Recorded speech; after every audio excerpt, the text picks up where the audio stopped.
जिस राजकुमारी ने रेशम से बनी चप्पलों के साथ भी मखमली कालीन के नीचे पैर नहीं रखा था, वह कंकरीली पथरीली जमीन पर नंगे पांव भागी चली जा रही थी। उसके पिता के सिपाही उसके पीछे लगे थे। तभी राजकुमारी को एक बहुत घना पेड़ दिखा। सुकनू ने उसे पेड़ पर चढ़ना सिखाया था। वह पेड़ पर चढ़ गई।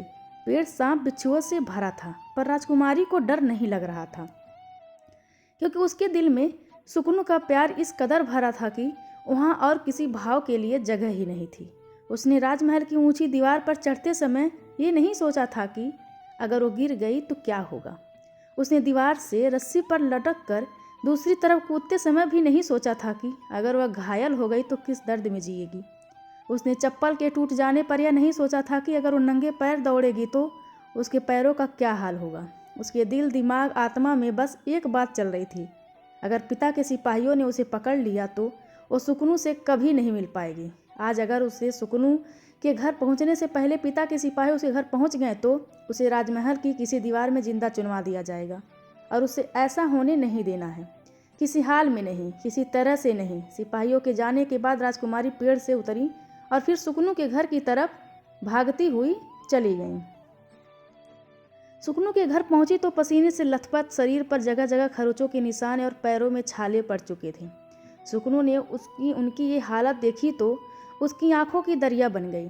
राजकुमारी घबरा कर बोली, रोने का समय नहीं है सुकनू, हमें यहाँ से भागना होगा। ये कहते हुए वह खड़ी हुई थी कि पैरों के दर्द से गिर पड़ी। सुकनू ने उसे बाहों में थाम लिया। मैं दौड़ने के लिए तैयार हूँ, इतनी देर बाद बैठी थी ना, इसीलिए पैरों में थोड़ा सा दर्द हो गया है। राजकुमारी सिसकी, राजमहल से मेरी झोपड़ी आधा कोस दूर है। यहाँ तक आने में तुम्हारा यह हाल हो गया तो जंगल तक कैसे भागोगी। सुकनू सुबकते हुए बोला, अब ये सब सोचने का समय नहीं है सुकनू।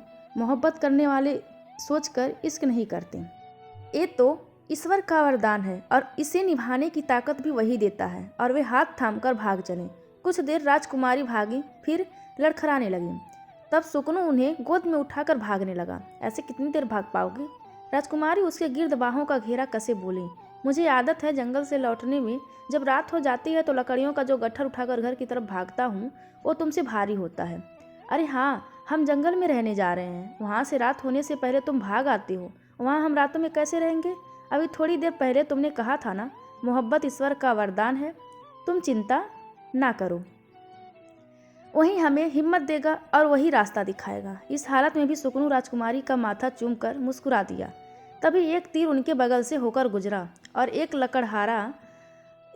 कड़क आवाज़ सुनाई दी, राजकुमारी आप देख ली गई हैं। अब अगर आपने उस लकड़हारे को रुक कर आपको छोड़ने का आदेश नहीं दिया तो राजा के आदेश से हमें उसे मारने के लिए तीर चलाना पड़ेगा।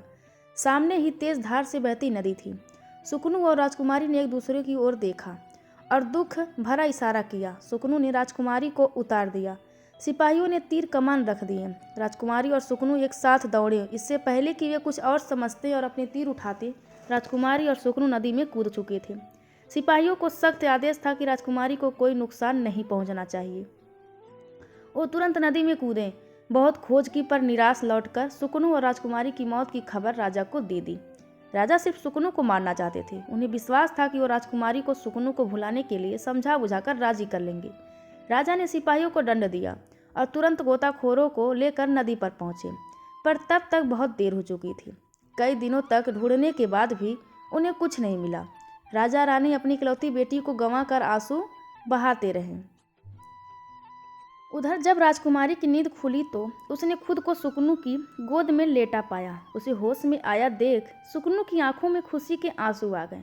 राजकुमारी को सब कुछ याद आने में थोड़ा समय लगा। हम सच में जिंदा हैं।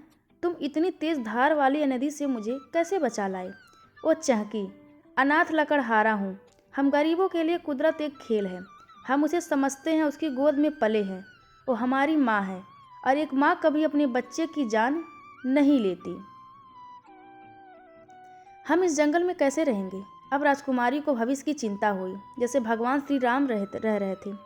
निश्चिंत सुकून ने मुस्कुराते हुए कहा, पर वो तो भगवान थे। राजकुमारी की चिंता आगे बढ़ी, पर इंसान होने की मर्यादा कभी नहीं लांगे उन्होंने।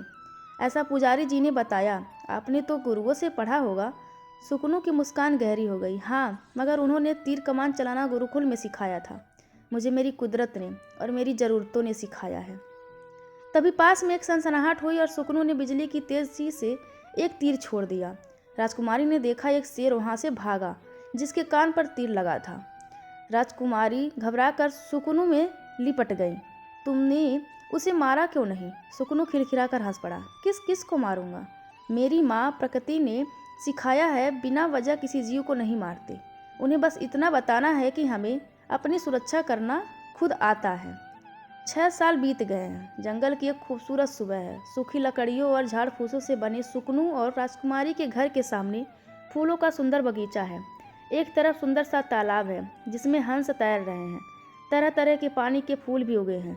दूसरी तरफ सब्जियों का बगीचा है और पीछे अनाज के छोटे से खेत। बहुत दूर तक पेड़ों की कतारों पर फूलों की लताएं हैं। उन्होंने राजमहल के बगीचे में लगे छातों जैसी मक्खियों का ढेर भी है। आसपास ढेर सारे फलों के पेड़ हैं। सुकनू सब्जी और फलों का गट्ठर उठाए शहर जाने को तैयार है। तभी बाहर फूलों और बांस से बने फाटक पर आहट होती है। दोनों वहां आते हैं तो हैरानी और दुख से उनकी आंखें खुली रह जाती है। पड़ोसी राजा ने हमारे राज्य पर हमला किया। हमने एक सेनापति की गद्दारी के कारण हम हार गए। मेरे वफादार मंत्री और सेनापतियों ने हमें सुरक्षित जंगल तक पहुंचाया और दोस्त पड़ोसी राजा से मदद मांगने गए हैं। कुछ खाने पीने और थोड़े आराम के बाद राजा कुछ बता सके। ये सुंदर और आरामदेह बिस्तर, कपड़े, गहने और घर की सज्जा का बाकी सामान कहाँ से आया? रानी खुशी से बेटी का घर देखते हुए चहकी। सुकनू की मेहनत से। यूं ही नहीं, वो खुद को मेरा दीवाना कहता था। मुझे दुनिया की हर खुशी देने के लिए उसने दीवानगी की हद तक मेहनत की है। पर ये जो कुछ आप देख रही हैं, इसमें राजकुमारी जी की कलात्मकता, समझदारी और मेहनत का भी योगदान है। तुझे खाना बनाना किसने सिखाया? खाना खाते हुए रानी बेटी की और निहाल होकर देखते हुए बोली। राजकुमारी शर्मा गई। कुछ इन्होंने और कुछ प्यार ने। राजा ने अपने वफादार सिपाहियों और दोस्त राजा की मदद से अपना राज्य वापस जीत लिया। ये सुकनू से बोले, हमारे साथ चलो तो तुम्हें सिंहासन सौंप कर ईश्वर का भजन करूं। सुकनू ने दुखी मन से राजकुमारी की ओर देखा।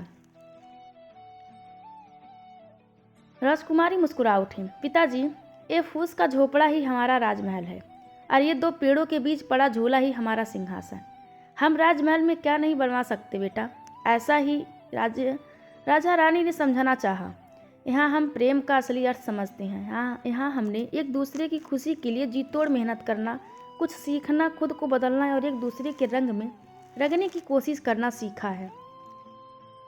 यहाँ हमारे बीच कोई तीसरा नहीं है। हम अपने प्रेम की इस पवित्र जन्म और पालन स्थली को छोड़कर कहीं नहीं जा सकते।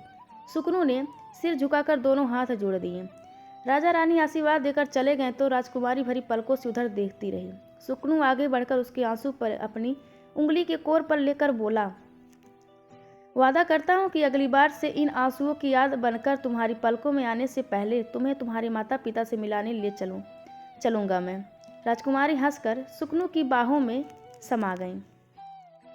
तो दोस्तों, यह कहानी आप सभी को कैसी लगी कृपया कमेंट करके ज़रूर बताएं और चैनल को लाइक, शेयर और सब्सक्राइब करना बिल्कुल ना भूलें। धन्यवाद आप सबका।